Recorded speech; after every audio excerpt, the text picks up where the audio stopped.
म्हणजे हिरलगे गावचे सरपंच संघटनेचे अध्यक्ष, त्यानंतर संजय गांधी निराधार समितीचे माजी सदस्य सचिन देसाई यांच्या सौभाग्यवती सुनीता सचिन देसाई यांनी आज उमेदवारी अर्ज हा गिजवणे गणातून दाखल केलेला आहे।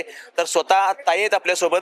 सुनीता ताई, काय सांगाल, आज उमेदवारी अर्ज दाखल केलेला आहात, ते पण राष्ट्रवादीकडून तुम्ही उमेदवारी मागत आहात, काय अजेंडा घेऊन नेमके समोर जात आहे आणि काय वाटते साहेब आपल्याला तिकीट देतील? आमच्या घराण्यातच राजकारण आहे, त्याच्यामुळे आता ह्याच राजकारणाचा वसा घेऊन आम्हाला पुढे जायचं आहे। त्यामुळे पंचायत समितीचा फॉर्म भरलेला आहे, तर लोक मला सहकार्य करतील। मुश्रीफ साहेबांचं जे विकासाचं काम आहे ते मी सर्व खेडेपाड्यामध्ये मी पोहोचवण्याचं काम करणार आहे, म्हणून मला साहेबांनी उमेदवारी द्यावी। मंत्री मुश्रीफांचं जे विकासाचं धोरण आहे हे संपूर्ण पंचायत समिती गणातील ज्या गावामध्ये आहे ते पोहोचवण्याचा संकल्प आज उमेदवारी अर्ज भरल्यानंतर केलेला आहे। तर सचिन देसाई आहेत आपल्यासोबत। काय सांगाल सचिन दादा, मुश्रीफ साहेबांच्या माध्यमातून तुम्ही अनेक वर्षापासून कार्यरत आहात, आज तुम्ही तुमच्या सौभाग्यवतीचा फॉर्म भरलाय, कोणता अजेंडा घेऊन तुम्ही या निवडणुकीला सामोरं जाताय आणि काय आव्हान करताय जनतेला?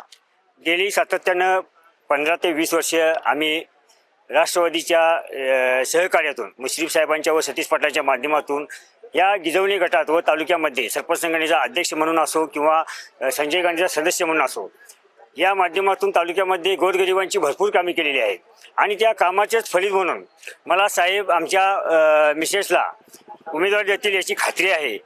ती उमेदवारी देत असताना ज्या पद्धतीने साहेबांनी विकासाचा डोंगर व सतीश पाटील साहेबांनी जी कामे खेचून आणली, या पद्धतीनेच आम्ही या विकास करण्यासाठी आम्ही आमच्या मिसेस सुनीता देसाई यांना उभा केलेला आहे। निश्चितच आम्हाला मुश्रीफ साहेब आमच्यावर विश्वास ठेवून आम्हाला तिकीट देतील, तरी मतदारांनी आम्हाला साथ द्यावी हीच विनंती। अनेक वर्षापासून सचिन देसाई हे राष्ट्रवादीच्या माध्यमातून काम करत आहेत, याशिवाय सरपंच संघटनेवर ते काम करत आहेत, याशिवाय गावामध्ये त्यांची सलग 15 वर्षे सत्ता असताना त्यांनी सलग 10 वर्षे सरपंच पद हे भूषवलेलं आहे। आणि अशा परिस्थितीमध्ये सुनीताताई यांचा फॉर्म हा आज दाखल करण्यात आलेला आहे। गिजवणे पंचायत समिती गणामधून हा त्यांचा उमेदवारी अर्ज दाखल केलेला आहे। सर्वांगीण विकास पंचायत समिती गणाचा करण्याचा उद्देश ठेवून आणि मंत्री मुश्रीफांचा विकासाचा वारू हा पंचायत समिती गणामध्ये नेण्याचा संकल्प आज उमेदवारी अर्ज भरल्यानंतर लाईव्ह टुडे मराठीशी बोलताना त्यांनी व्यक्त केलेला आहे। Gadhinglaj zone live today Marathi Nitin More.